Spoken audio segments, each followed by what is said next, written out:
আমার আল্লাহ যদি আমার উপর সন্তুষ্ট হয়ে যায়, আমাদের আর কিছু লাগে? আর কিছু লাগবে? এটাই তো আমাদের এক্সপেকটেশন, এটাই তো আমাদের কামনা বাসনা, এটাই আমাদের ইচ্ছা যে আমার আল্লাহ আমার উপর সন্তুষ্ট হবে। এটা হচ্ছে পরিপূর্ণ স্তর রিজিকের। এটা যে পায় তার আর কিছু লাগে না। এবং এটা মানুষ নিশ্চিত হতে পারে যখন সে দুনিয়ার জীবনকে শেষ করে আলামুল বারজাখের দিকে যেতে শুরু করে। তখন তাকে বলা হয়, ইয়া আইয়াতুহান নাফসুল মুতমাইন্নাহ ইরজিই ইলা রাব্বিকি রাদিয়াতাম মারদিয়া ফাদখুলি ফি ইবাদি ওয়াদখুলি জান্নাতি। হে প্রশান্ত আত্মা, হে প্রশান্ত আত্মা, প্রবেশ করো, তোমার রবের দিকে চলে এসো, সন্তুষ্ট চিত্তে সন্তোষ ভাজন হয়ে আমার কাছে এসো, আমার জান্নাতে প্রবেশ করো। সুবহানাল্লাহ ওয়া বিহামদিহি।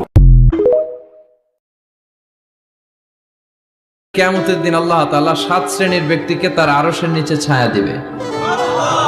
এর মধ্যে দুইটাই হচ্ছে যুবক।